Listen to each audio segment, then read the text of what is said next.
मुखं करोति वाचलम् पुङ्गं लङ्घयते गिरिं यत्कृपातमहं वन्दे श्रीगुरुं दीनदारणम् नमो ॐ विष्णुपादाय कृष्णप्रेष्ठाय भूतले श्रीमते भक्तिवेदान्त स्वामिनिति नामिने नमस्ते सारस्वते देवे गौरवाणी प्रचारिणे निर्विशेष शून्यवादी पाश्चात्य देशतारिणे श्री कृष्ण चैतन्य प्रभु नित्यानंद श्री अद्वैत गदाधर शिवासादि गौर भक्त वृंद हरे कृष्ण कृष्ण कृष्ण हरे हरे राम राम राम हरे हरे कुष्यते नगरे रङ्गयात्रा दिने दिने तमहं शिरसा वन्दे राजानां कुलशेखरम् कुम्भे पुनर्वसौ जातं केरलशोलपट्टने कौस्तुभां सन्दराणि कुलशेखरमाश्रये वेदवेद्ये परापुंसि जाते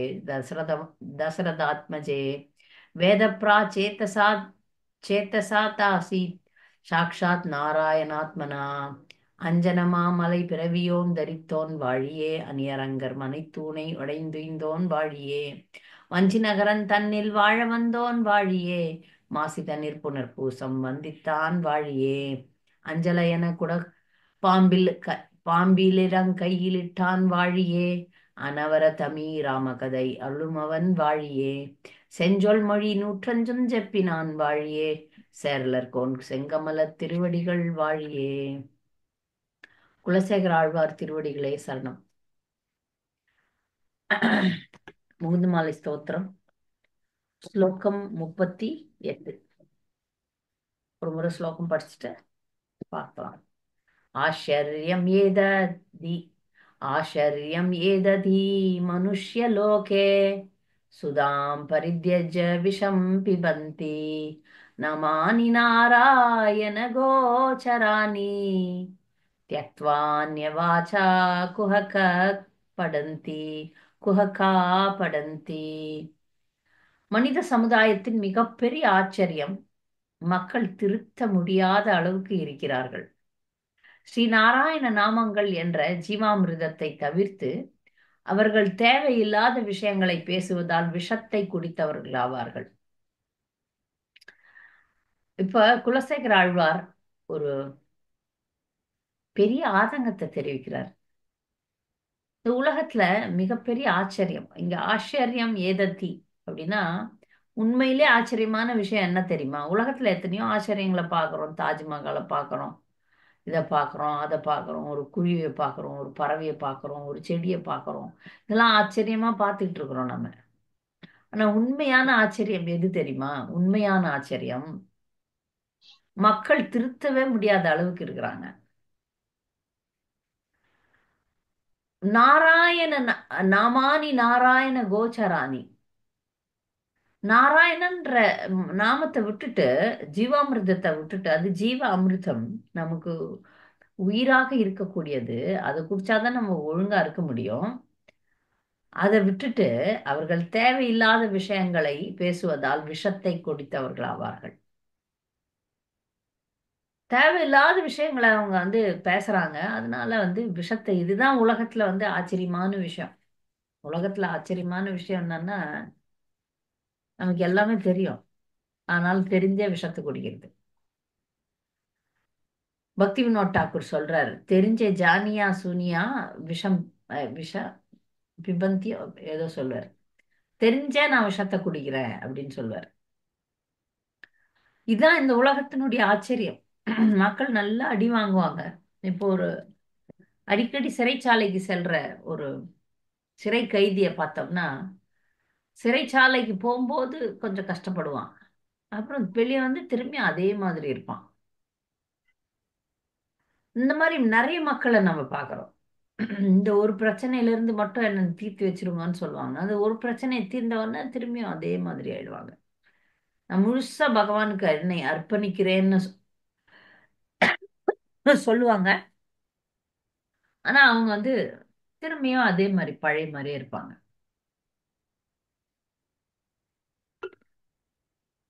நிறைய நம்ம பார்க்குறோம். அப்ப மகாபாரதத்துல ஒரு நிகழ்வு. பாண்டவர்கள்லாம் காட்டுல இருக்காங்க. வனப்பருவம். அப்ப காட்டுல இருக்கும்போது ஒரு முறை நல்ல தண்ணி தாகம் எடுக்குது பாண்டவர்களுக்கு. அங்க ஒரு ஏரி இருக்கு. அந்த ஏரியில போய் எல்லாரும் தண்ணி, நலன், நகுலன், சகதேவன், அர்ஜுனன், பீமன் எல்லாரும் போய் தண்ணி குடிக்கிறாங்க. எல்லாரும் குடிச்ச மாத்திரத்துல இறந்துடுறாங்க. குடிக்கிறதுக்கு முன்னாடி அங்கிருந்து ஒரு குரல், ஒரு அசரீரி மாதிரி ஒரு குரல் வருது. இந்த தண்ணி குடிக்கிறதுக்கு முன்னாடி இந்த ஏரியினுடைய சொந்தக்காரனான நான் கேட்குற கேள்விக்கு நீங்க எல்லாம் பதில் சொன்னீங்கன்னா, அந்த பதில் சொன்னதுக்கு அப்புறம் நீங்க தண்ணி குடிக்கலாம்னா, உன் பேச்சை யாரு கேட்கறது அப்படின்னு சொல்லிட்டு எல்லாரும் அவங்க குடிக்கிறாங்க. குடிச்ச மாத்திரத்துல இறந்து போகிறார்கள். அந்த அளவுக்கு தண்ணி தாகம். இந்த நிகழ்வுல, இந்த லீலையில தர்மபுத்திரராகிய யுதிஷ்ட மகாராஜர் எவ்வளவு ஒரு மேன்மையான நிலையில இருக்கிறார்ன்றதையும் காட்டுது. மத்தவங்க எல்லாம் கொஞ்சம் அப்படியே அறிகுறியா இருப்பாங்க, அப்படி சஞ்சலமா இருப்பாங்க. தர்மராஜர், யுதிஷ்ட மகாராஜர் அப்படி இல்ல. ரொம்ப ஒரு சமமான மனநிலையை உடையவர். அவர் வரார், அவருக்கும் தண்ணி தாகம், உயிர் போகுது. சகோதரர்கள்லாம் இறந்து இருக்கிறாங்க. ஆற்றாமை. சரி, தண்ணி குடிச்சிட்டு என்ன நடந்ததுன்னு பார்க்கலான்னு தண்ணி குடிக்க போகும்போது அதே குரல் கேட்குது. இதை பின்னாடி சொல்றாங்க. அது தர்மராஜன். தர்மராஜன் சொல்லக்கூடிய யமராஜன் தர்மத்தின் தேவதை தான். இந்த கேள்வியை சில நேரங்கள்ல யக்ஷன்னு சொல்றாங்க. யக்ஷன் கிடையாது, தர்ம தேவதை தான். யமராஜன் தான் கேள்விகள்லாம் கேட்கிறார். இந்த உலகத்துக்கு தேவையான அனைத்து கேள்விகளையும் கேட்கிறார். அப்ப அவர் கேட்கிறார், இந்த உலகத்துல மிகவும் ஆச்சரியமான விஷயம் யாதுன்னு. இந்த அந்த அவருக்கு அந்த கேள்வி பதில்ல இதுதான் ரொம்ப ஒரு மிக முக்கியமான ஒரு கேள்வி, ஒரு முக்கியமான பதில். பிரபுபாதர் எழுதுறார் பாருங்க. முக்கியமான கேள்விகள், சிறப்பான கேள்விகள், சிறப்பான பதில்கள். Perfect question, perfect answers. அந்த மாதிரி இதுல இந்த நிகழ்வுல மிக முக்கியமான ஒரு கேள்விதான். ஆச்சரியமான விஷயம் எது இந்த உலகத்துல அப்படின்னும் போது தர்மபுத்திரர் யுதிஷ்டர் பதில் சொல்றார். ரொம்ப அழகான ஸ்லோகம். அஹனி அஹனி பூதானி கச்சதீஹ யமாலயம் ஸ்தாவரம் இச்சந்தி கிம் ஆச்சரியம் அத பரம். அஹனி அஹனி பூதானி. ஒவ்வொரு நாளும் பூதானின ஜீவராசிகள். கச்சந்தீக யமாலயம். எதை நோக்கி போறாங்க? தினம் தினம் ஜீவராசிகள் யமலோகத்தை நோக்கி பயணம் செய்து கொண்டிருக்கிறார்கள். சேஷா ஸ்தாவரம் இச்சந்தி. ஆயினும் உயிர் வாழ்பவர்கள் தனக்கு மரணமே இருக்கக்கூடாது என்று விரும்புகின்றனர். இதைவிட அதிக ஆச்சரியம் வேறு எதாக இருக்க முடியும்? கிம் ஆச்சரியம் பரம். இதுல இந்த ஜீவராசிகள்லாம் என்ன நினைக்கும்? நாம கூட இது நம்ம கூடவே இருக்கக்கூடிய ஒரு உணர்வு. இத்தனை பேர் செத்து போனா கூட நாம நினைக்கிறோம் நாம அப்படியே இருந்துருவோம் அப்படின்னு நினைக்கிறோம். இந்த நினைவு பாத்தீங்கன்னா உள்ள ரொம்ப ஆழமா இருக்கு எல்லா ஜீவராசிகளுக்கும். எனக்கு கூட இருக்கு. பக்கத்து வீட்டுக்காரன் செத்தான்னா நான் சாவறேன் நான் நினைக்கிறது இல்ல. நான் எனக்கும் மரணம் வரப்போகுதுன்னு நினைக்கிறது இல்லை. என்னையும் நான் செத்து போனா கூட 4 பேர் என்னை சுத்தி உக்காந்து அழுவ போறாங்க அப்படின்ற எண்ணங்கள்லாம் எனக்கு இருக்கிறது இல்ல. இது ஆச்சரியமான விஷயம். இதை எப்பொழுது ஒரு மனிதன் புரிந்து கொள்கிறானோ அப்பொழுதுதான் அவன் மிகவும் சீரியஸா, அவன் கொஞ்சம் தீவிரத்தோட பக்தியை எடுத்துப்பான். இதை அவன் புரிந்து கொள்ளலன்னா அவ்வளவுதான். அது அந்த புரிதல் எப்போ வருதுன்னா, அந்த புரிதல் எப்போ சில நேரங்கள்ல மக்களுக்கு எல்லாருக்கும் அந்த புரிதல் வரும். கொஞ்சம் கொஞ்சமா வரும். எப்போ வரும்னா அது சுடுகாட்டு வைராக்கியம்னு சொல்லுவாங்க. சுடுகாட்டு வைராக்கியம். யாராவது ரொம்ப வேண்டியவங்க செத்து போனாங்கன்னா, அப்போ அந்த சாவு சடங்கெல்லாம் முடிஞ்ச பிறகு அப்புறம் உட்காருவாங்க. உட்காந்து அதை பத்தி பேசுவாங்க. வாழ்க்கையே அவ்வளவுதான்ப்பா, என்னப்பா, அவ்வளவுதான் வாழ்க்கை. பாருங்க, நேத்து இருந்தாரு, நல்லா இருந்தாரு, போயிட்டாரு, அவ்வளவுதான் வாழ்க்கை. இந்த சுடுகாட்டு வைராக்கியம் அப்படின்றது அந்த சாவு அப்ப மட்டும் வரும். அதுக்கப்புறம் மறந்துடுறது மக்கள். மறந்துட்டு அவங்க என்ன செய்யறாங்களோ அதையே செய்யறாங்க. இப்ப அதனாலதான் இவரு குலசேகர ஆழ்வார் சொல்றாரு, இந்த ஆச்சரியமா இருக்கு, இந்த மக்கள் என்ன சொன்னாலும் மூடர்கள் தங்களை அழித்துக் கொண்டு தங்களுக்கு வரப்போகின்ற நேரத்தை வீணடித்துக் கொண்டு மறுபிறவிக்கு ஆயத்தமாகவும் இல்லாமலும் இருக்கிறார்களே. மறுபிறவிக்கு இப்ப இந்த பிறவில நாம் செய்யக்கூடிய காரியங்கள் தான் நம்மளை அடுத்த பிறவி கொண்டு போய் சேர்க்கும். இந்த வகுப்பெல்லாம் நம்ம கேட்டுட்டு கூட நம்ம ரொம்ப சாதாரணமா தான் இருக்கிறோம். ரொம்ப சாதாரணமாக இருக்கிறோம். ஏன்னா எப்படி தெரிஞ்ச விஷத்தை குடிக்கிறோம். தெரிந்தே விஷத்தை குடிக்கிறோம். தெரியாம குடிக்கிறது வேற விஷயம். தெரிந்தே விஷத்தை குடிக்கிறோம். அதுதான் இங்க வந்து ஆஹ், விஷம் பிபந்தி பிப அப்படின்னு போன ஸ்லோகத்துல கூட பார்த்தோம். கிம் ஔஷதம் பிரிச்சசி மூட துர்மதே அப்படின்னு பார்த்தோம். ஆஹ், கிருஷ்ண ரசாயனம் பிப அப்படின்னா குடிக்கிறது. இங்க சுதாம் பரித்யஜ விஷம் பிபந்தி. இந்த சுதாம் அப்படின்னா ஜீவாமிர்தம். பரித்யஜ அதை விட்டுட்டு, கிருஷ்ண நாமத்தை விட்டுட்டு, நாராயண அப்படின்ற நாமத்தை விட்டுட்டு விஷம் பிபந்தி, தெரிஞ்சே விஷத்தை போய் குடிக்கிறது. அதை தான் நம்ம செஞ்சுட்டு இருக்கிறோம். மண்டையில ஏறவே மாட்டேங்குது. எப்படி இதுக்கு ஒரு நல்ல உதாரணம் சொல்லலாம்னா, நேற்று ஒரு பக்தர் வந்திருந்தாங்க. அவங்களோட நான் பேசும்போது கிருஷ்ணரே பார்த்து ஏதாவது ஒரு சேச்சி போனா போது அப்படின்னு கொடுத்தாதான் நம்மளுக்கெல்லாம் மோட்சம் அப்படின்னாங்க. மோட்சத்தை அவர் எப்போ நம்மளுக்கு தர்றதுக்கு தயாரா தான் இருக்கிறார். இதை நான் இப்பெல்லாம் ரொம்ப அடிக்கடி பேசுறேன் இதை. மோட்சத்தை தருவதற்கு அவர் கருணை வாய்ந்தவர், தயாராக இருக்கிறார். நமக்கு தந்துடுறேன் அப்படின்னு அப்படியே கையில மோட்சத்தை ஏந்தி கொண்டு நின்று கொண்டிருக்கிறார். பிரச்சனை என்னன்னா, நமக்கு அங்கு போவதற்கு விருப்பம் இல்லை. அங்கே போனாலும் நாம் தங்க மாட்டோம். இந்த விஷயத்தை பல வகுப்புகள்ல இப்ப நான் திருப்பி திரும்பி சொல்றேன்.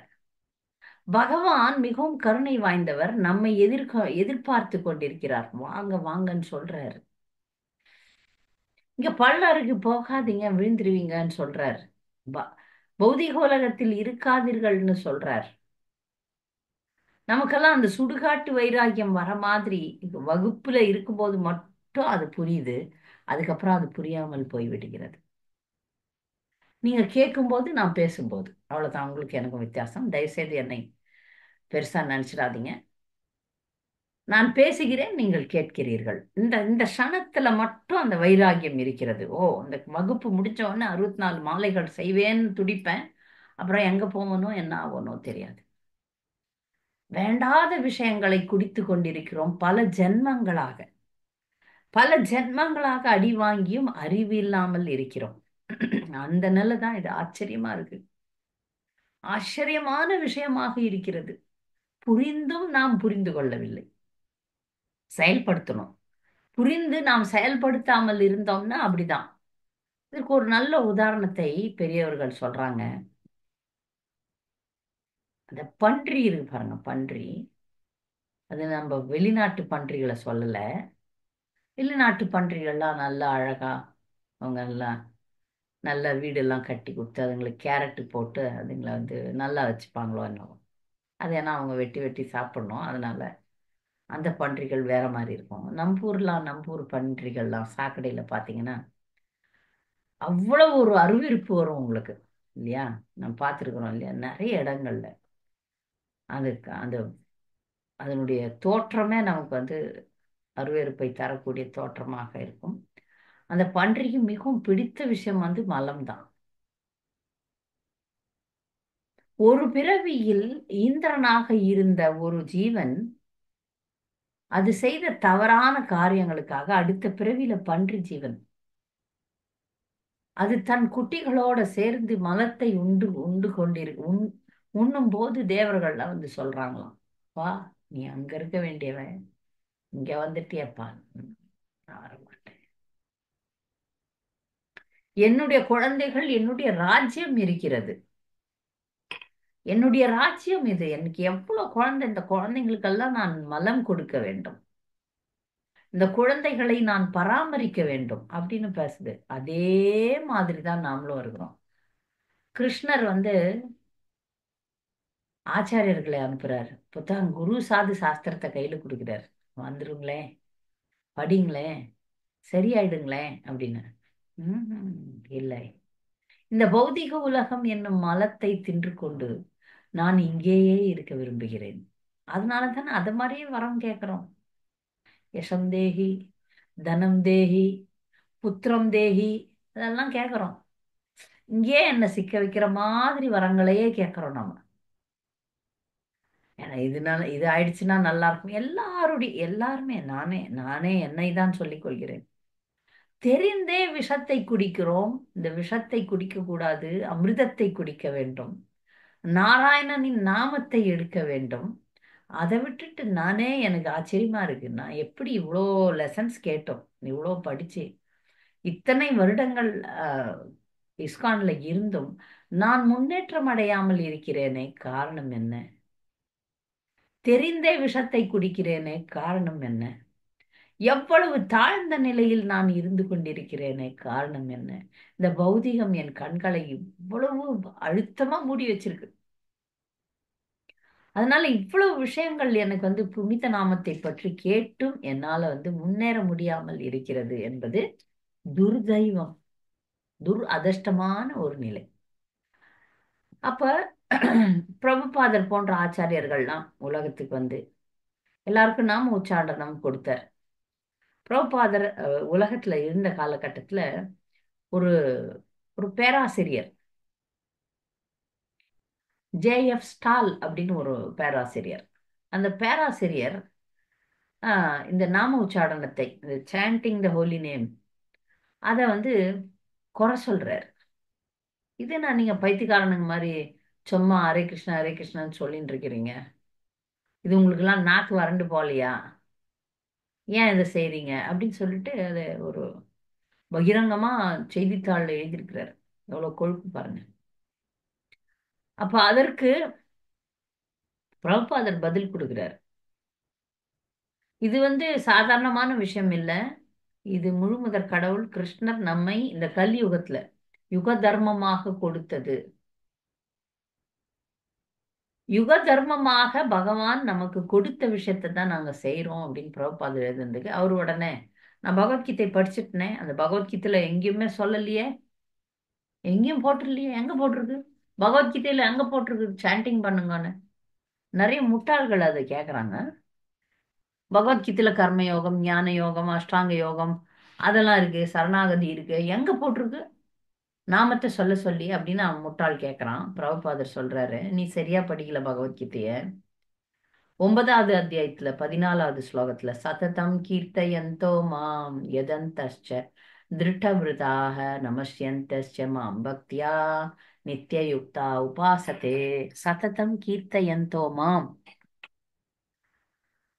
இந்த தூய பக்தர்கள்லாம் எப்பொழுதும் என் நாமத்தை பாடிக்கொண்டிருப்பார்கள்.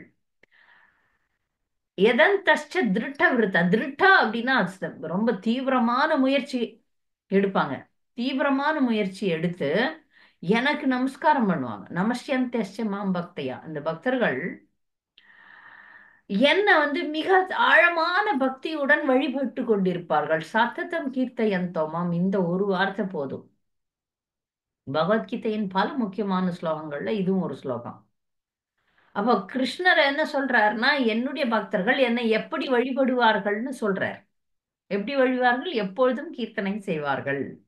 முட்டாளே புரியுதா அப்படின்னு கேட்டிருக்கேன். அந்த முட்டாள் அதுக்கும் ஏதோ ஒரு ஏடா கூடமா பதில் சொல்லி அந்த கான்வர்சேஷன்ல பிரபுபாதர் அந்த ஒரு குறிப்பிட்ட பேராசிரியரை ஒன்றும் பண்ண முடியல. ஏன்னா இந்த சில பேர் என்ன பண்ணாலும் மாற மாட்டாங்க, அப்படிப்பட்ட ஒரு கேட்டகரி. அதனால தான் இது நம்மளாவது கொஞ்சம் கொஞ்சம் அப்பப்போ புரிஞ்சுக்கிறோம், விஷத்தை குடிக்கக்கூடாதுன்னு. அவனுங்கெல்லாம் விஷத்தையே அண்டா அண்டாவா குடிக்கிறானுங்க. இங்கேயே மிக ஆழமாக இருப்பதற்கான முயற்சிகளை எடுக்கிறார்கள், மாயையினிடம் அடி வாங்கி கொண்டிருக்கிறார்கள். அதனால நாம் புரிந்து கொள்ள வேண்டிய விஷயம் எதுனா, தினமும் நம்ம விஷத்தை குடிக்கிறோம், கொஞ்சம் அந்த விஷத்தை தள்ளி விட்டுட்டு அமிர்தத்தை குடிக்க வேண்டும், பகவானுடைய நாமத்தை சொல்ல வேண்டும், எப்பொழுதும் அந்த சுடுகாட்டு வைராகியத்தை நினைவு கொள்ள வேண்டும். இங்கு இருக்கின்ற இந்த பௌதிக வாழ்க்கை என்பது நிலையற்றது. இருக்கு, இல்லைன்னு சொல்ல, நம்மெல்லாம் உயிரோடு தான் இருக்கிறோம். இது நிலையற்றது. இதை புரிந்து கொண்டு செயல்பட வேண்டும். இந்த குறுகிய காலகட்டம், நமக்கு கொடுத்த குறுகிய காலகட்டம் எப்படி போகுது? அந்த குறுகிய காலகட்டம் ஒரு 100 வருஷம்னு வச்சுக்கோங்களேன். தொன்றடி பொடி ஆழ்வார் சொல்றாருல. ம். ரொம்ப அழகான ஸ்லோகம், மறந்துட்டேன். வயசு வந்து 100. அதுல வந்து பாதியும் உறங்கி போகும். பாதி வந்து தூங்கிடுவோம். பழுதில் உறங்கி போகும் நின்றதில் 15 பேதை பாலகனாகும் பிரி பசி ஆரம்பம் சொல்லுங்க, பிரி ஆரம்பம் பசி சொல்லுங்க. ஹரே கிருஷ்ணா. ஆரம்பம் சொல்லுங்க, அந்த ஸ்லோகத்தினுடைய ஆரம்பம் சொல்லுங்க. ஆரம்பம் தான் எனக்கும் மறந்து போச்சு பார்த்தாச்சு. நீங்க ஸ்டார்ட் பண்ண உடனே ஞாபகம் வந்தது பேதை பாலகன். வேத நூல் பிராயம் 100. வேத ஆமா நூல் மாதாஜி, ஆமா பிராயம் ஆமா. 100. மனிதர் தாம் மனுஷன் தான் மனிதர் தாம் புகுவரேலும் பாதியும் உறங்கி போகும் நின்றதில் உறங்கி 15 நின்றதில் பேதை பேதை பாலகன் பாலகனாகும் பிணிப்பசி மூப்பு பிணி பசி மூப்பு ஆதலால் பிறவி வேண்டேன் அவளால் பிறவி வேண்டும் மாநகருளானே. அரங்கமாக நகரம். அடுத்தது நம்ம அதை தான் படிக்கணும்னு ஆசைப்படுறேன். தொன்றடி பொடி ஆழ்வாரின் திருமாலை. அப்போ வேத நூல் பிராயம் 100. வேதங்கள்லாம் சொல்லுது ஒரு கலியுகத்துல ஆயுள் வந்து 100. மனிதர் தான் புகுவரேலும் மனிதனுக்கு அந்த 100 ஆண்டு ஆயுள் கொடுத்தா அதுல வந்து 50 ஆண்டுகள் தூக்கத்துல போயிடுது. அதுல வந்து பாத்தீங்கன்னா ஒரு 15 வருஷம் வந்து விளையாட்டுல போயிடும். அதுக்கப்புறம் வந்து என்ன ஆகுது? பிணி பசி மூப்பு துன்பம். அதுக்கப்புறம் வாழ்க்கை, இளமை, குடும்பம் அதெல்லாம் முடிச்சு பிறகு பிறகு அப்படியே இப்படி இப்படி இப்பதான்டா நம்ம வாழ்க்கைய ஆரம்பிச்சோம்னு நினைக்கும் போது பார்த்தா முதுமை வந்துடுது. முதுமை மட்டும் வரல, பிணி பசி மூப்பு துன்பம், இந்த துன்பங்கள்லாம் வந்தது. அதனால எனக்கு பிறவி வேண்டாம், ஆதலால் பிறவி வேண்டேன் அரங்கமா நகருளானேன்னு சொல்றாரு. இப்ப நமக்கு கொடுக்கப்பட்ட இந்த சிறிய காலகட்டம், நமக்கு வந்து பெரிய காலகட்டம் கொடுக்கல. அதுல ஒவ்வொரு நிமிடமும் நமக்கு மிக மிக முக்கியமானது. பரீட்சத் மகாராஜருக்கு 7 நாள்னு சொல்லிட்டாங்க. நமக்கு 7 நாள்னு யாருன்னா சொல்லியிருக்காங்களா? 7 நிமிஷம் சொல்லியிருக்காங்களா? தெரியாது. அப்படிதான் சொல்றாங்க. ஆனா நம்ம பாருங்க, இப்ப 70 வருஷமா வாழ்ந்துட்டு இருக்கிறேன் அப்படின்னு. அந்த 70 வருடம் கூட அப்படியே பேசி பேசி வீணாக்கிடுறோமே. கண்ட கதைகளை பேசி வீணாக்கும் போது என்ன ஆகும்? வீணான விஷயங்களை நம்ம பேசுறதை விட்டுட்டு பகவானுடைய நாமத்தை நாம் ஜெபிக்கும் போது நமக்கு நல்லது வரும். வீணான விஷயத்தை பேசுறது வந்து பிரபுபாதர் சொல்றார், தவளை கத்துவதற்கு சமம்னு சொல்றார். இந்த அரசியல்வாதிகள்லாம் இப்ப காக் வாக் வாக் வாக்குன்னு கத்துறானுங்க. அரசியல்வாதிகள் பெரும்பாலும் வந்து என்னென்னவோ பேசுறாங்க. என்ன பேசுறாங்க? முக்கியமா நம்ம தமிழ்நாட்டுல தமிழ் மொழி, தமிழ் மொழி, தமிழ் மொழி அப்படின்னு. தமிழ் மொழியில இருக்கிற நாராயணனுடைய நாமத்தை எடுத்து பேசினாங்கனாலும் சரி, தமிழ் மொழியில இருக்கிற திவ்ய பிரபந்தங்களை பாடினா சரி. ஆனா அவர்கள்லாம் வந்து தமிழ் தமிழ் தமிழ். இப்ப அடுத்த பிறவில நீ அஹ், தவளையாக பிறந்தினா எப்படி அந்த தவளை கத்தும்? குறக் குறக்குன்னு கத்தும். அந்த குறக் குறக்குன்னு கத்துற தவளை என்ன ஆகும்? மரணத்தை அதுவே வர வச்சுக்கும். நுணலும் தன் நாவால் கெடும். நுணலும் தன் நாவால் கெடும்னா, நுணல்ன்றது வந்து தவளை. தவளை வந்து தன்னுடைய நாக்குனால கெட்டு போதாம். அது கத்துற கத்துக்கு அது ஒரு மழையை பார்த்து ஒரு ஆனந்தம் அடையும். மழை தண்ணி இதெல்லாம் பார்த்த உடனே அதுக்கு ஒரு ஆனந்தம் வந்துடும். அந்த ஆனந்தத்துல அது கத்துற கத்த பார்த்துட்டு, ஓ, இருக்கிற இடம் இதுதான் போல் இருக்குது, கொடுங்கன்னு சொல்லிட்டு அவர் வந்து அப்படியே முழுகிடுவாரு. பாம்பு வந்து தவளையை முழுங்கிடும். அந்த மாதிரி நாம் வந்து அஹ், தேவையில்லாத அரசியல் விஷயங்கள், தேவையில்லாத வீண் பேச்சுகள், இதை பிரஜல்பா அப்படின்னு சொல்றோம். நம்ம கௌடிய சம்பிரதாயத்துல பிரஜல்பம் பேசுதல் அப்படின்னு சொல்றோம். தேவையில்லாத விஷயங்களை பேசுவதனால மரணம் என்னும் பாம்பு, தவளை வந்து பாம்பு கடிக்கிற மாதிரி நம்மை மரணம் வந்து ஆட்கொண்டு விடுகிறது. இப்ப கிருஷ்ணர் வரத்துக்கு பதில் மரண தேவனை அனுப்பி விட்டுறாரு. சரி போப்பா, நீ போய் பார்த்துருப்பா, வேலையை பாருப்பா. இவங்கெல்லாம் என்கிட்ட வர்றதுக்கு தயாரா இல்லை, அதனால நீ போய் நீ உன் பக்கத்துல எடுத்துக்கோ அப்படி சொல்லி மரண தேவனை அனுப்பி விடுகிறார்.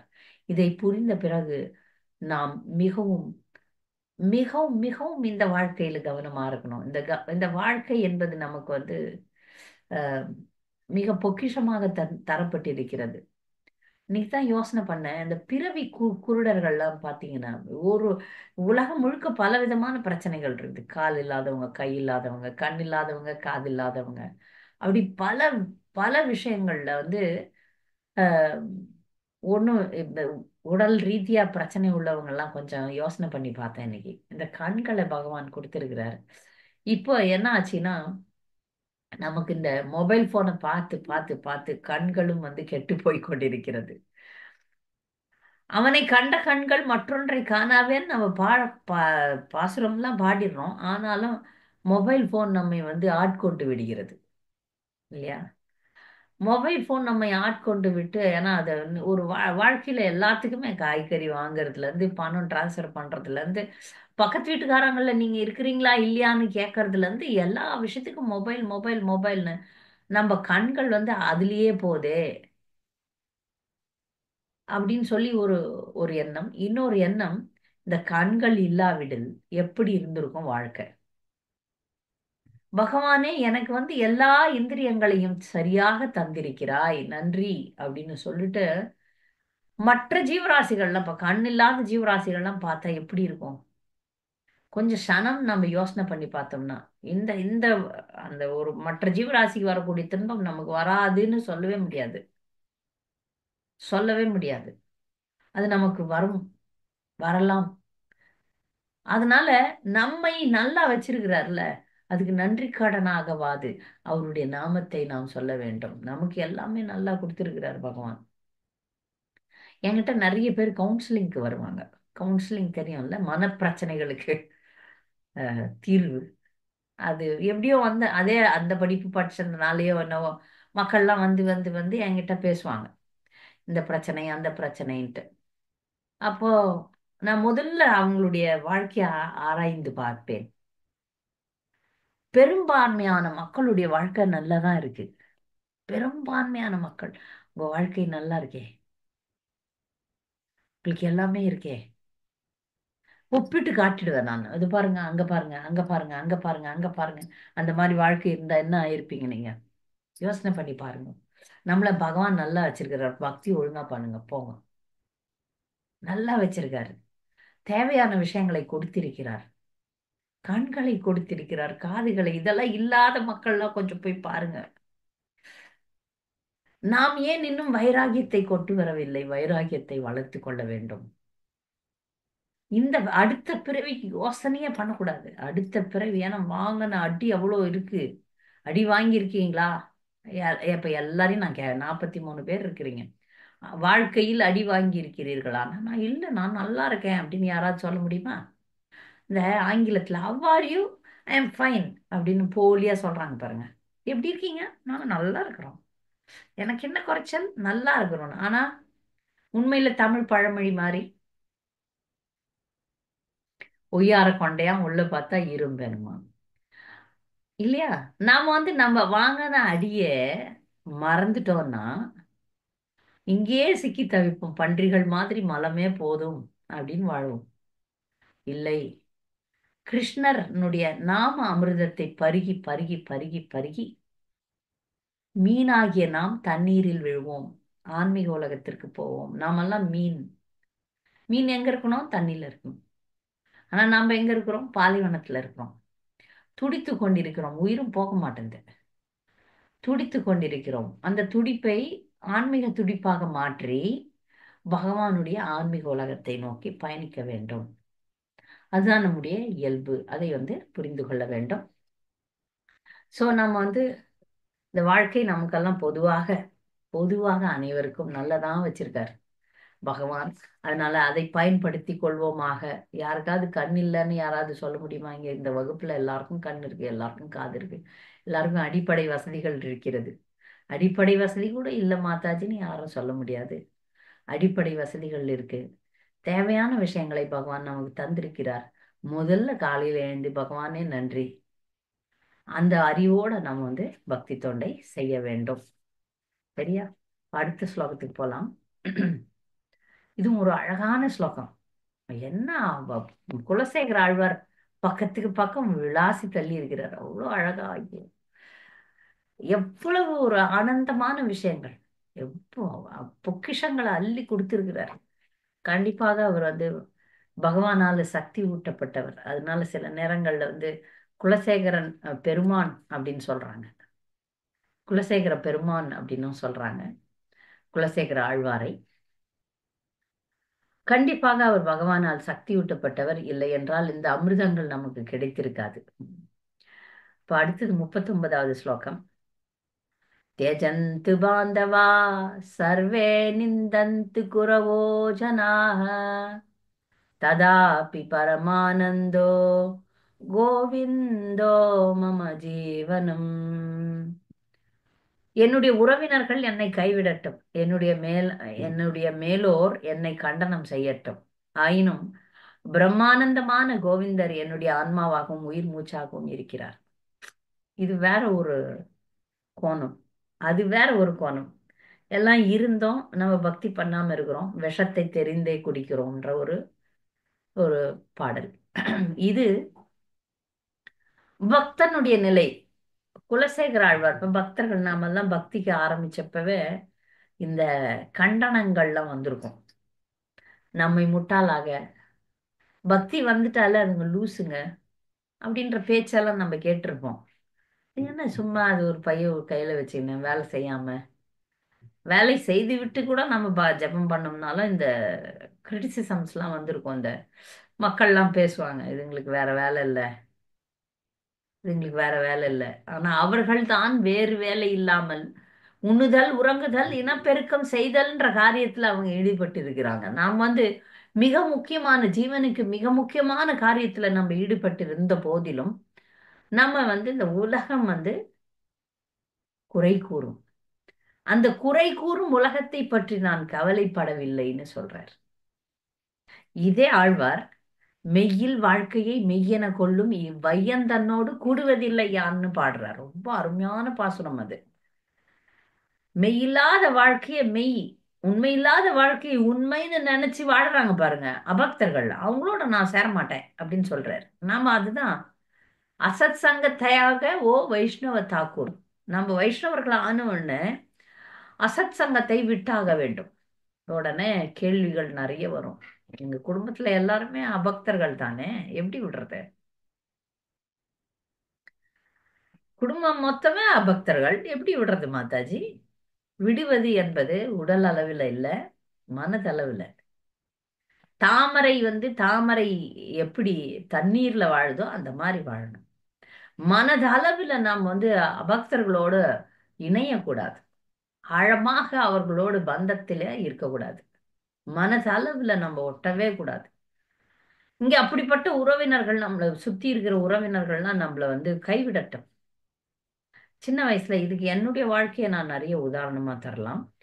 சிறு வயதுல எல்லாம் வந்து என்னுடைய சகோதரர்கள் சகோதரிகள்லாம் நிறைய, எனக்கு ஒன்று விட்ட சகோதரர் சகோதரிகள்லாம் நிறைய கூட்டம்.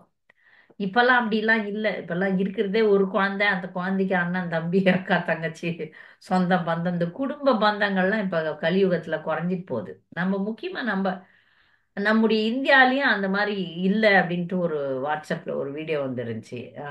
மாமா அத்தை சித்தப்பா சித்தி பெரியப்பா பெரியம்மா அந்த மாதிரி உறவுகள்லாம் காணாம போயிடுச்சு. இப்போ அதனால உறவுகள்ல தெரியல. எனக்கெல்லாம் நிறைய உறவுகள் இருந்தது, என் குழந்தைக்கு இல்லை. எங்களுக்கு இருந்தது. அப்போ வந்து அந்த ஒன்று விட்ட சகோதரர் ஒருத்தர் வந்து ஒரு என்னுடைய திருமணமாகி பார்க்கவே இல்லை, ஒரு ஒரு திருமணத்துல பார்த்தப்ப அவருக்கு வந்து ஒரு விதமான கோபம் இருந்தது என் மேல. நான் உறவினர்களை தவிர்த்ததுக்கு காரணம் அன்பின்மை கிடையாது. அங்க போன உடனே இத்த சாப்பிடு அத்தை சாப்பிடுன்னு சொல்லுவாங்க. நன்றாக புரிதல் உள்ள உறவினர்களாக இருந்தால், நீங்கள் ஒரு ஆன்மீக மார்க்கத்துல இருக்கிறீங்க, உங்களை நான் மதிக்கிறேன், என்ன செய்யணும்னு கேட்பாங்க. அவங்க அப்படி கிடையாது, திணிப்பார்கள். உறவினர்கள் பார்த்தா ஒரு நாள் பரவாயில்லையே, நாங்க வெங்காயம் போட்டு சமைச்சு கொடுக்குறோம், நீ அதை தூக்கி போட்டு சாப்பிடு, இப்படிலாம் வந்து சட்டம் வைப்பாங்க. அதுன்னா முதல்ல இதெல்லாம் தின்னுட்டு தானே இருந்த, எங்களோட எவ்வளோ ஆட்டம் போட்ட, எங்களோட எப்படி சினிமாக்கெல்லாம் வந்த, இப்போ நான் புதுசா இந்த மாதிரி புதுசா இல்ல, இது நல்லது என்று தெரிந்தவுடன் மாறுவது மனித இயல்பு. மாறணும். நல்ல மனுஷன்னா நல்லதை பார்க்கும்போது நாம மாற வேண்டும். அது நான் சொன்னேன், அண்ணா அந்த காலத்துல அப்படி இருந்த உண்மைதான், அப்ப நான் அறியாமையில இருந்தேன், அப்ப யாரும் எனக்கு இது தவறுன்னு சொல்லல. இந்த சமுதாயம் எப்படி இருக்கு? சமுதாயம் வந்து பணம் சம்பாதிக்குது, ஹோட்டல்ல போய் சாப்பிடுது, கறி மீன் முட்டை சாப்பிடுது, சினிமா பார்க்குது. இதுதான் அதான் நார்மல் சொசைட்டி. அதனை நான் முதல் முதல்ல பக்தர் ஆகும்போது நிறைய எதிர்ப்புகள் வந்தது. குடும்பத்திலயும் சரி, நண்பர்கள் கூட்டமும் சரி, சுற்றி இருந்தவர்கள் அனைவருமே என்ன வந்து ஒரு ஜூல இருக்கிற ஒரு விலங்கு மாதிரி பார்த்தாங்க. எப்படி இவ்வளவு ஒரு ஒரு ஒன்று விட்ட உறவினர் ஒரு அம்மா அவங்க என்ன சொன்னாங்க, நீ இவ்வளவு படிச்ச பொண்ணு, நீ இப்படி மாறிட்ட. இந்த அல்லேலூயா கூட்டத்துல போய் சேர்ந்துக்கிற மாதிரி நீ ஒரு கூட்டத்துல இந்த இயக்கத்தில் எப்படி சேர்ந்தா, இப்படிலாம் கமெண்ட்ஸ் வந்துச்சு. ஒரு புத்தகம் படியுங்கள், உங்களுக்கு வாழ்க்கை மாறும். ஒரே ஒரு புத்தகம் படிங்க. நல்ல விஷயங்களை நாம் கற்றுக்கொள்ள வேண்டும், மாற வேண்டும். நாம் இவ்வளவு நாள் கெட்டு போயிருந்தா தொடர்ந்து கெட்டு போகணுமா? மாறணும்ல. என்னுடைய தாயாரும் பக்தியா மாறினாங்க ரொம்ப வருஷம் கழிச்சு தானே. நான் பக்திக்கு வந்தேன், அதுக்கப்புறம் தாய் தந்தையர் பக்திக்கு வந்தாங்க. அப்ப அந்த ஊர்ல இருக்கிற ஊர் நாட்டார்கள், இந்த கிராமத்துல இருக்கிறவங்க எல்லாம் வந்து அதுல ஒருத்தன் கொஞ்சம் அறிவாளித்தனமா பேசுற மாதிரி நினைச்சிட்டு வந்து எங்க அம்மாவை கேட்டான், நம்ம முன்னோர்கள்லாம் இப்படி இல்லையே, நீங்க என்ன புதுசா நாம போட்டுக்கின்னு இந்த கிருஷ்ணா கிருஷ்ணான்னு சொல்லின்னு திரியுறீங்க அப்படின்னு கேட்டோன்னே, எங்க அம்மா எவ்வளோ அறிவாளின்னா பாத்துங்க, நம்ம முன்னோர்கள்லாம் பேண்ட் ஷர்ட் போடலையாப்பா, நீ இன்னும் கொழ மாட்டின்னு திரியிற. நீ மாறினல்ல, இது குழா போடுறது, பேண்ட் போட்டுக்கிறது, பிரிட்டிஷ்கார மாதிரி இருக்கிறது நல்லா இருக்குதுன்னு நீ மாறினல்ல. இது நல்ல விஷயம்பா. இது நம்ம முன்னோர்கள் சொல்லி தரல. நம்ம முன்னோர்கள் முனியாண்டியும் காட்டேரி, எங்க எங்க குலதெய்வம் எல்லாம் பாத்தீங்கன்னா முனியாண்டி, காட்டேரி, இந்த மாதிரி துர்தேவதைகள்லாம் கூப்பிட்டு இருக்கிறாங்க. அது குலதெய்வம் பாத்தீங்கன்னா எங்களுக்கு முனீஸ்வரன், எங்க அப்பா வீட்டு குலதெய்வம். எனக்கு சொல்றதுக்கு கூட வெக்கம்.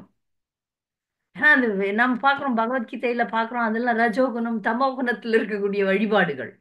முன்னோர்கள்லாம் இவ்வளவு கேவலமா இருக்கிறாங்க, சொல்ல முடியாது அதை. நம்முடைய உண்மையான முன்னோர் நம்முடைய பிரபுபாதர். ஏன்னா நம்ம ஒரு உலகத்தின் மிகப்பெரிய பொக்கிஷத்தை கீழ்நிலையில் இருக்கக்கூடிய நமக்கு தந்திருக்கிறாரு. இதுங்களுக்கெல்லாம் புரியாது. மலம் தின்றும் பன்றிகள். அதனால அதுங்களுக்கு வந்து நீ நீ வந்து ஐஸ்கிரீம் சாப்பிட்றியா, நீ குலோப் ஜாமுன் சாப்பிட்றியா, மலம் தான் நல்லது அப்படின்ற மாதிரி இருக்கு டயலாக். அவர்களை நான் வந்து மனம் வருத்த வைக்கல. நீங்கள் இந்த விஷயத்தை பருகி பாருங்கள், இந்த விஷயத்தை கேட்டு பாருங்கள், உங்களுக்கு புரியும். புரியறதில்ல. பொதுவான விஷயங்களை நம்ம கிட்ட வந்து பேசுவாங்க, நம்முடைய அருமையும் தெரியறதில்ல. ஏன் மாறக்கூடாது? நல்ல விஷயங்களை கிடைச்சிடுச்சுன்னா ஏன் மாறக்கூடாது? அதனால இந்த உறவினர்கள் நமக்கு வேண்டாம். வேறு உறவினர்களை நாம் வளர்த்து கொள்ளலாம். இப்ப இஸ்கான் இயக்கத்துல இருக்கக்கூடிய அனைத்து பக்தர்களும் எங்களுக்கு வந்து உறவினர்கள் தான். இப்ப இந்த நி- உடல் சம்பந்தமான உறவினர்கள்லாம் விலகுறாங்க. ஏன்னா காரணம் என்னன்னா, இவங்க நம்ம கூட சினிமாவுக்கு வர மாட்டாங்க, கல்யாணம் எதுக்காவது வந்தா எதையும் சாப்பிட மாட்டாங்க, நம்மை போல இருக்க மாட்டாங்க. நாம எல்லாம் கல்யாணத்துல நல்லா அது இது போட்டுக்கின்னு இருக்கும்போது இதுங்க பட்டை பட்டையா நாமத்தை போட்டுக்கின்னு அசிங்கமா வந்து நிக்குங்க. இப்படியே சொல்லக்கூடியவர்கள் கூட இருந்தார்கள். இன்னும் ஒரு படி மேலாக போய் என்னுடைய உ- சொந்த மாமனார், இவர்களுக்கு சொத்து கொடுத்தால் அது கோயிலுக்கு போயிடும்னு கொடுக்கல. கொடுக்கல. ஏன்னா கோயிலுக்கு போயிடுமே, ஐயோ வீணா போயிடுமே. அவருக்கு புரியல, கோயிலுக்கு போனா நல்லது, நமக்கு பல ஜென்மங்களுக்கு புண்ணியம் வரும்னே தெரியல. பாவம். பல ஜென்மங்களுக்கு. ஏன்னா இவர்களுக்கு அப்ப எனக்கு குழந்தை இல்லை, இப்போ அதுக்கப்புறம் வந்தது குழந்தை. பல ஜென்மங்களுக்கு அவருக்கு நன்மை செய்யக்கூடிய காரியத்தை அவருக்கு புரியவில்லை, அறியாமையில் செய்தார்கள். இந்த மாதிரி நிறைய பேர் இருக்கிறாங்க. உறவினர்களுக்கெல்லாம் அடிப்படை விஷயமே தெரியாது. ஏன்னா நாம மட்டும்தான் மாறி இருக்கிறோம், உறவினர்கள் மாறல. அதனால அவங்க பௌதிகமா இருப்பாங்க, நமக்கு புரியாது. நமக்கு புரியாது, புரிந்து கொள்ள வேண்டும். அதனால அவர்களிடம் பட்டும் படாமல் இருக்க வேண்டும். இங்க ஆழ்வார் சொல்றாரு, எனக்கு அவங்க தேவையே இல்லை அப்படின்னுறாரு. அவர் ராஜா, அவர்கள் தேவையே இல்லைன்னு சொல்றார். அவர்கள் என்னை கண்டனம் செய்யட்டும், பரவாயில்ல, நீ எதனா பேசிக்கோ. இன்னொரு ஆழ்வார் சொல்றாரு, அஹ், ஒரு பைத்தியம் வந்து இன்னொரு பைத்தியம், பித்தனே யானும் ஒரு பித்தன். இந்த பாசுரம் யாருக்குதான் தெரியுமா? அதெல்லாம் கத்துக்கணும் நம்ம. அதாவது ஒரு பைத்தியத்தை வந்து எங்க போடுவாங்க, ஒரு கூண்டுக்குள்ள வச்சிருவாங்க. ஒரு சிறைச்சாலை மாதிரி ஒரு அமைப்புல தானே பைத்தியங்களை வைப்பாங்க.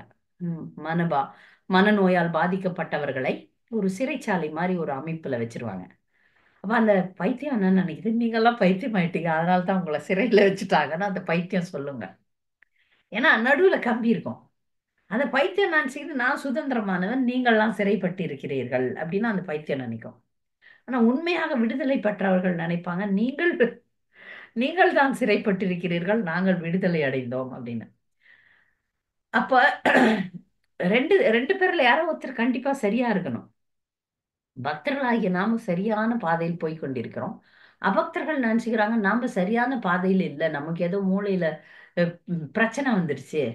இதுங்க நார்மலா நம்மள மாதிரி பேண்ட் ஷர்ட் போட்டுக்கல. ஒரு ஒரு பெண் தன் கணவன் வேஷ்டி இது பக்தர்கள் கட்டக்கூடிய பஞ்சகஜ வேஷ்டி கட்டினதுக்காக டைவர்ஸ் பண்ணாங்க.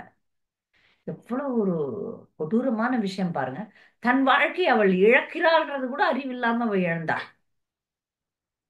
அது பெரிய பஞ்சாயத்து நடந்தது. அவ சொல்றா, எனக்கு என் புருஷன் வந்து இந்த மீசை எடுத்தது பிடிக்கல, குடுமி வச்சது எனக்கு பிடிக்கல, எனக்கு வேஷ்டி கட்டினது எனக்கு பிடிக்கல, அதனால நான் விவாகரத்து தருகிறேன். ஒரு தமிழ் பெண். இது காரணம் வந்து அவ பக்தை அல்ல. பக்தையாக இருந்தால் அவளுக்கு புரியும், எந்த காரணத்தை கொண்டும் விவாகரத்து செய்யக்கூடாதுன்ற அறிவு இல்லை. என் கணவன் பக்தனா மாறிட்டான்னு விவாகரத்து கொடுத்தாள். எவ்வளவு ஒரு எவ்வளவு அடிமட்ட முட்டாளாக இருந்திருக்கிறாள் பாருங்க ஒரு பெண், தமிழ் பெண்.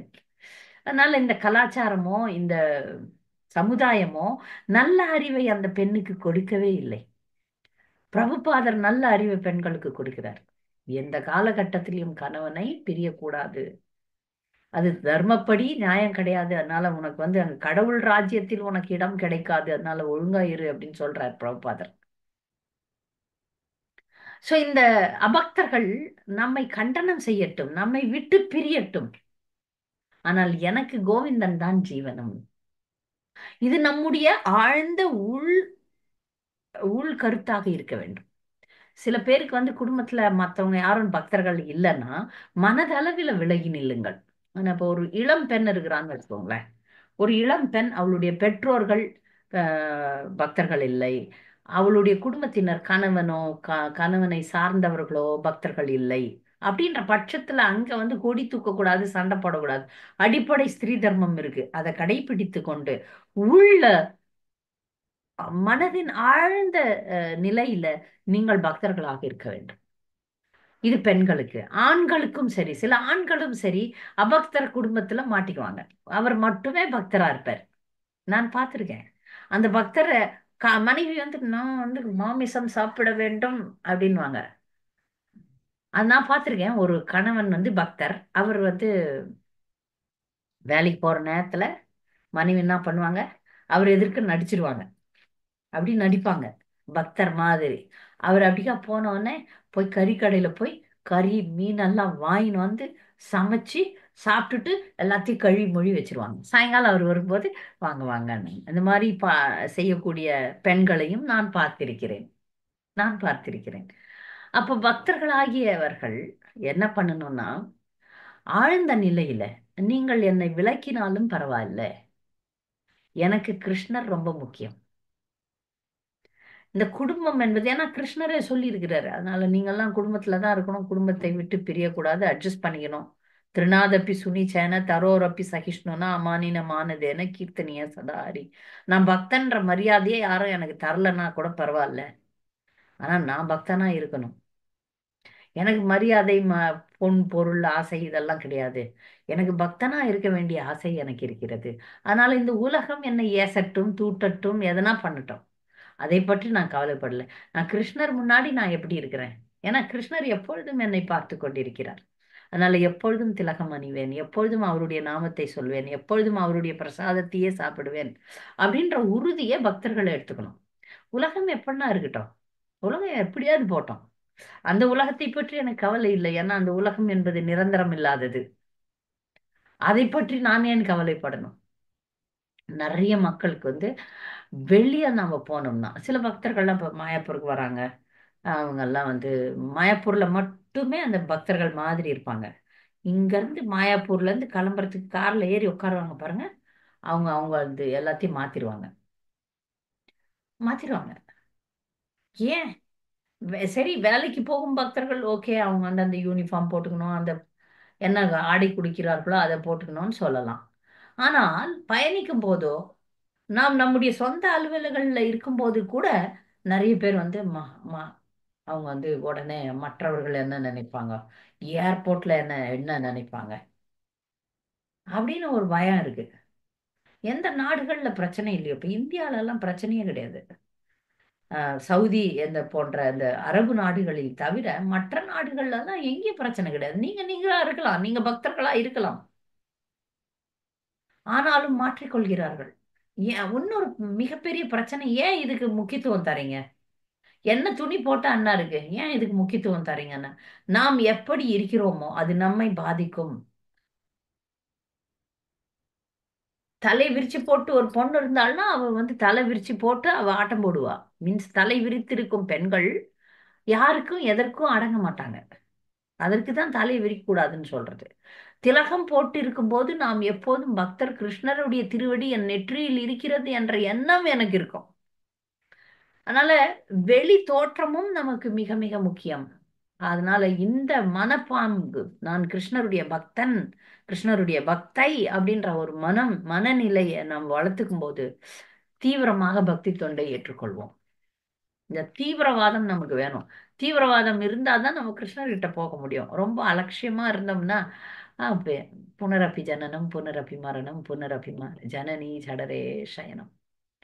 ரொம்ப அலட்சியமா இருந்துட்டோம்னு வச்சுக்கோங்களேன், சரி போப்பா, அது பரவாயில்ல பாத்துக்கலாம் அப்படின்றாங்க. சரி, சில பேர் அது பரவாயில்ல பாத்துக்கலாம் அப்படின்வாங்க. அப்ப அது பல பிறவிகளை நமக்கு அள்ளி தரும். நான் இன்னும் இந்த பௌதிக வாழ்க்கையில் விரக்தி அடையவில்லை. பௌதிக வாழ்க்கையில விரக்தி வரணும் நமக்கு. போதும், சீ வேண்டாம் அப்படின்ற எண்ணத்துக்கு நம்ம வரணும். குலசேகர ஆழ்வார் சொல்றாரு, நான் வந்து இந்த உலகத்தை பத்தி கவலையே படல, உலகம் என்னை என்னன்னா சொல்லட்டும் அப்படின்னு. அதே போல மாதவேந்திர பூரி பேசுறார். மாதவேந்திர பூரி உங்களுக்கெல்லாம் தெரியும், ஈஸ்வர பூரியினுடைய குருதேவர். இந்த கீர்ஷோர் கோபிநாத் அந்த கதை உங்களுக்கு எல்லாருக்கும் தெரியும். பகவானே வந்து பாயசத்தை மறைச்சு வச்சு தன் பக்தனுக்கு கொடுத்தாரு. அந்த பக்தன் உன்னதமான பக்தன் மாதவேந்திர பூரி. அவர் ஒரு பாட்டுல சொல்றார், நல்வழி நடப்பவர் என்னை குழம்பியதாக சாடட்டும், நான் அதை பொருட்படுத்தவில்லை. வேத வல்லுனர்கள் என்னை ஜனங்களை வழி தவறாக நடத்துவதாக அவதூறு கூறட்டும். நண்பர்களும் உறவினர்களும் என்னை நொந்து போனவனாக கூறட்டும். என்னுடைய சகோதரர்கள் என்னை முட்டாள் என்று கூறட்டும். பண முதலாளிகள் என்னை பைத்தியக்காரன் என்று சொல்லட்டும். கற்றறிந்த வேதாந்திகள் என்னை மிகவும் கர்வம் பிடித்தவன் என்று சொல்லட்டும். ஆயினும் எனது மனம் என்னால் முடியாமல் போனாலும் கூட கோவிந்தரின் தாமரை பாதத்திற்கு சேவை செய்ய வேண்டும் என்ற உறுதியிலிருந்து ஒரு அங்குலம் கூட நகராமல் இருக்கட்டும். இது பக்தியினுடைய உறுதியை மாதவேந்திர பூரி சொல்றார். இந்த உலகம் என்னை என்னென்ன பண்ணட்டும், எவ்வளவுனா பேசட்டும், என்ன முட்டாள்னு நினைச்சுக்கிட்டோம், லூசுன்னு நினைச்சுக்கிட்டோம், பைத்தியம்னு நினைச்சுக்கிட்டோம், எதனா செல்லட்டும், ஆனால் நான் தீவிரமான பக்தனாக இருப்பேன், பகவானுக்கு எப்பொழுதும் நித்தியமாக கைங்கரியம் செய்து கொண்டிருப்பேன். மாதவேந்திர பூரி சொல்றார். பக்தர்களுடைய மனநிலை இப்படித்தான் இருக்க வேண்டும். உலகம் என்ன என்னென்ன பண்ணட்டும், ஆனா நான் வந்து பக்தனாக இருப்பேன். அந்த எண்ணத்துல இருந்து அந்த அந்த பக்திக்கான காரியங்களை நான் கடைபிடிப்பதிலிருந்து நான் நழுவவே மாட்டேன் என்பதுல தீவிரமா இருக்கணும். இந்த ஸ்லோகம் இதோட முடியுது. பக்தர்களுக்கு இதுல ஏதாவது கருத்துக்கள், சந்தேகங்கள் இருந்தா தெரிவிக்கலாம்.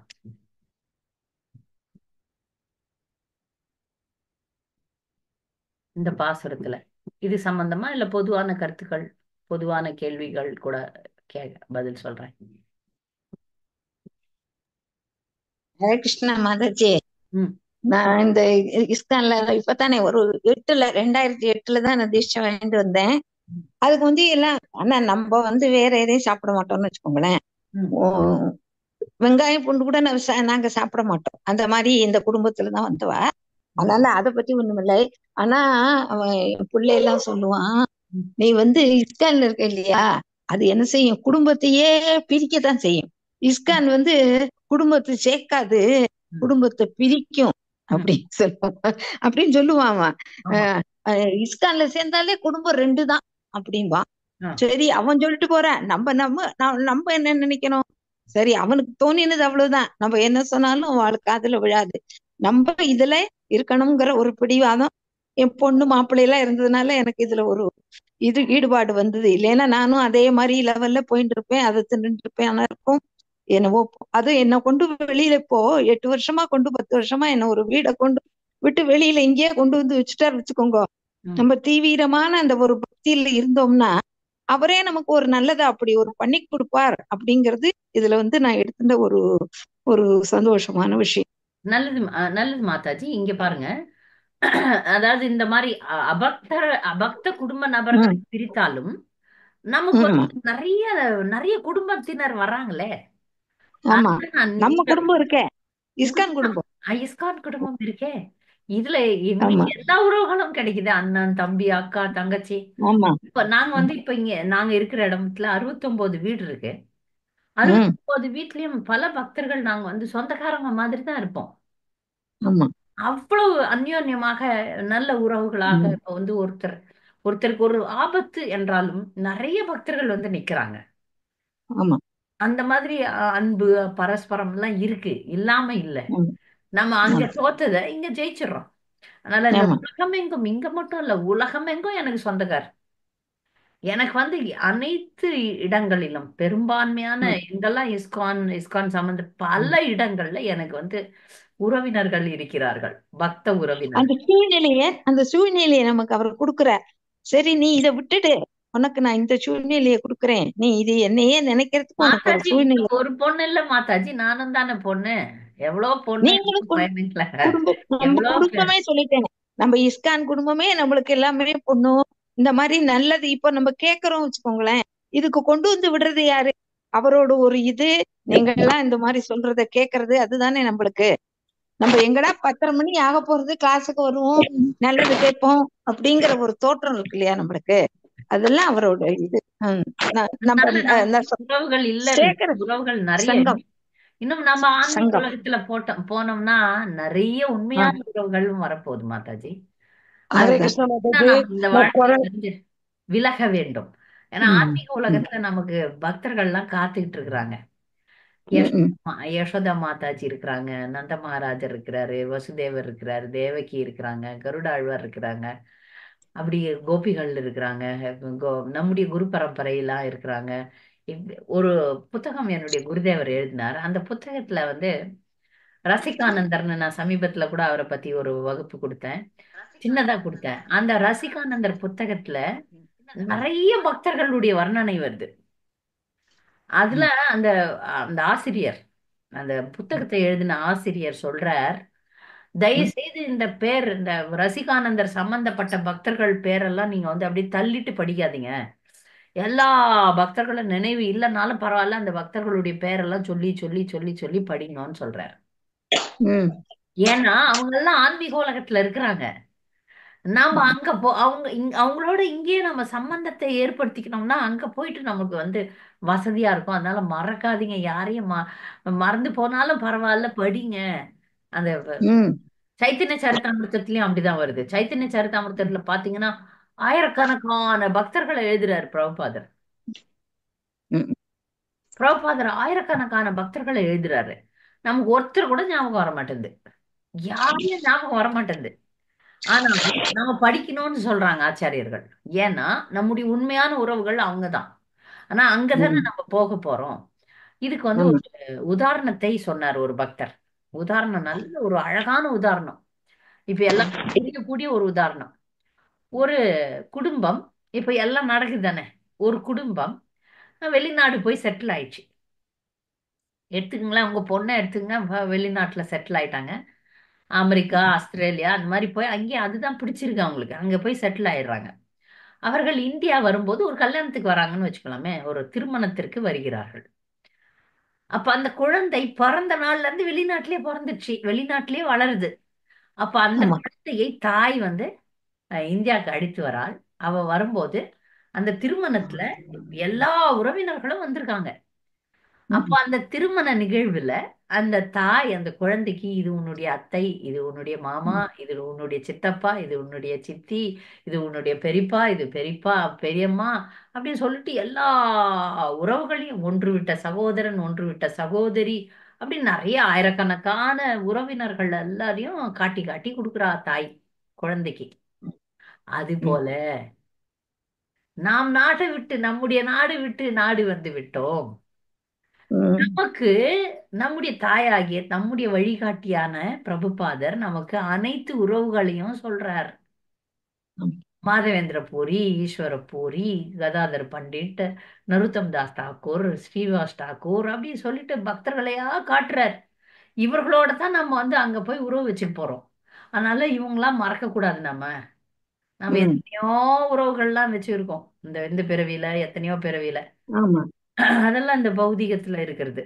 ஆனா நாம இப்ப இதை முடிச்சிட்டு அங்க போறோம்ல, அப்ப இவங்க எல்லாம் இருப்பாங்க.